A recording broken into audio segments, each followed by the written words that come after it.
Hello everybody and welcome back to another Montessori inspired video. Today we're going to be talking about a ton of different DIY activities and toys and learning resources that you can make for your children. Montessori is really a unique learning process. It's not like your typical learning styles. You really need to allow your child to have the freedom to play and learn at their own pace. There are several different types of really cheap and easy methods to allow your child to play and use DIY resources to make your child their own toys and learning resources. Montessori can be fairly expensive when you start buying all of these different toys that you can use, especially because most of them are made out of natural resources like wood and glass and metal. Although some of these toys can be fairly expensive, it's actually quite easy and efficient and cost-friendly to make some of these on your own. In this video, I'm going to go ahead and show you a bunch of DIY toys and learning tools that I've made for my children. Everything in this video was either made for free, using recycled material, or very, very inexpensive. If you have any questions about Montessori style learning, please leave me a question down below and I will get back to you as quickly as I possibly can. I would also like to say that this is one of many videos in my Montessori series, so make sure you hit that subscribe button if you're interested in Montessori learning.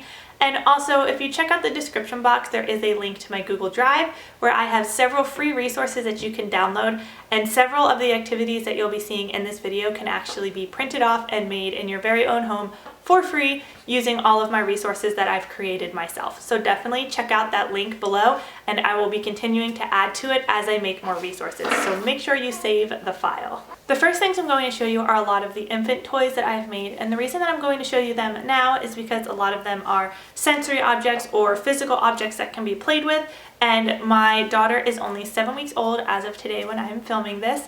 And she's not really to the point yet where she can play with a lot of the toys that I've made, and I don't have a lot of videos of my younger children playing with these types of toys to insert into this video, so I am going to show you what I've made and how I've made them. Some of the easiest and most cost-effective toys to make for a newborn or an infant or some child that is under the age of 1 year. These are different types of sensory bags and sensory cups and all kinds of different sensory objects. Now, Montessori doesn't necessarily have a sensory standard or anything like that, but these are based off of Montessori standards, as well as they're super easy to make, they're really fun to play with, and your child actually learns quite a bit from them. The first thing I'll show you, which is so easy to make, is a sensory bag. So you can do this in a couple of different ways. I have a small one here, but you can use larger bags. This is just a regular Ziploc bag that I've filled with different things.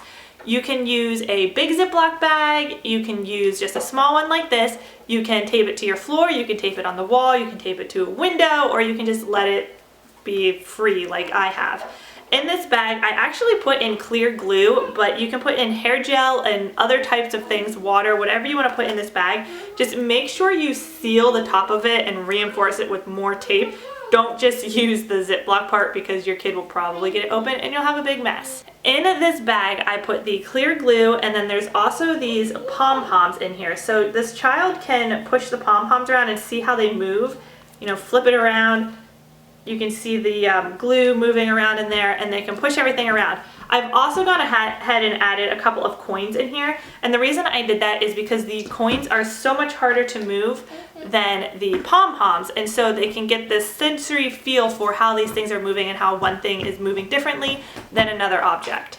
So with that being said, I've also made a water bottle with the exact same objects. So this has pom-poms, and there's also coins down here, and I did the exact same thing. So instead of it moving in like a gel type material where it is harder to push around, when the child uses this, they're going to use something that has more liquid in it, where this is a gel, so they'll see that there's different materials being used, and with the gel, it's harder to move the pennies and the coins around, but in water, they actually move much easier, where the pom-poms move much slower. So it's a total opposite result. So I've gone ahead and I've made identical sensory objects with the same items to show that this actually moves much harder than this would. This gives them something to compare to. It also gives them a variation in toys, but it still has color and it's fun to play with. Along with the bottle, I went ahead and I made one with rice as well. This one has rice, pom-poms, and sprinkles in it. It's just in a water bottle. There's no water in it, so it is good for sound because it makes sound. It also has colors, so it's visually appealing to play with. And then also the pom-poms, they'll move around and then they end up getting covered up. They can see how things are moving. They can physically play with it, maneuver it around. And so this is also just really good in general for visual learning, as well as that they can physically play with it, and it also makes noise. So it almost doubles as a rattle. And speaking of rattles, one of my favorite projects to do is my Montessori inspired rattles. These are so cute. I love them.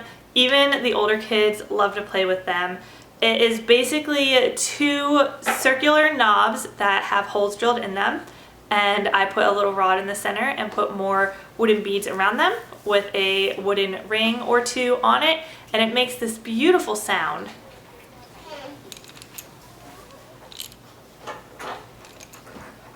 It's really pretty, it makes a pretty sound. It can be used as a teether, it can be a sensory toy, it can just be a basic rattle just to entertain your child, but it's so much fun and it's really easy to make. One of my all-time favorite DIY projects that I've made so far is the one that I've made for my newborn baby. She's not quite old enough to play with it yet, but it was super easy and it's super pretty and I absolutely love it. It is a Montessori play set, kind of like a play yard.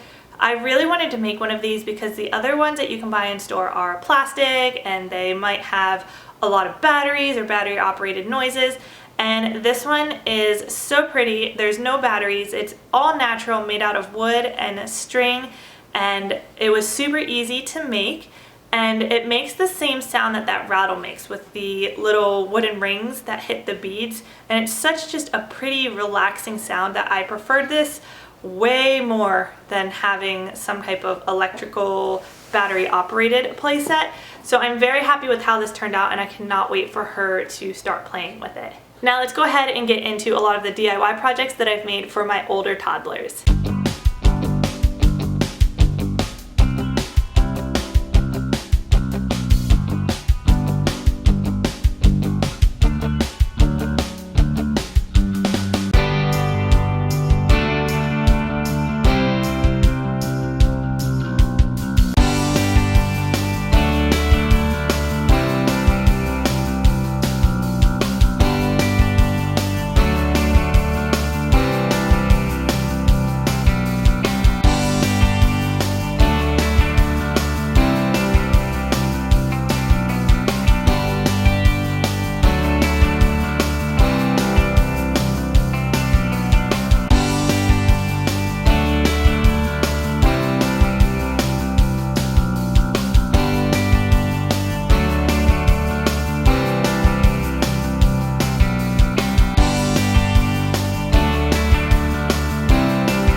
I hope that some of these videos have been helpful for you in some way and that you found some activities that you would like to make or that you would like to enjoy.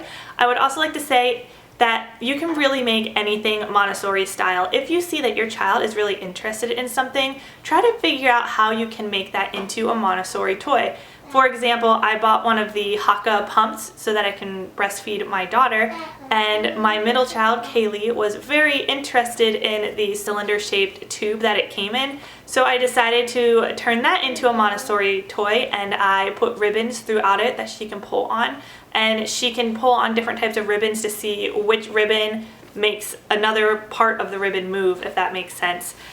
She really loved that. She was super into ribbons and she was super into this tube, and I just went ahead and made that into a Montessori style toy for her as well. So if you do notice that your child is interested in something, even if it's a piece of junk or something that you meant to throw out and you haven't thrown out yet, and they're playing with it, let them play with it. Turn it into some sort of Montessori toy. With Montessori, it's really important to just let your child learn the way that they want to learn. Having all of these resources available to them and easily accessible is a really big component of Montessori, and if you see that they're interested in something, go ahead and let them play with it. Your children can really learn by experience, so it's important to find things that they are interested in.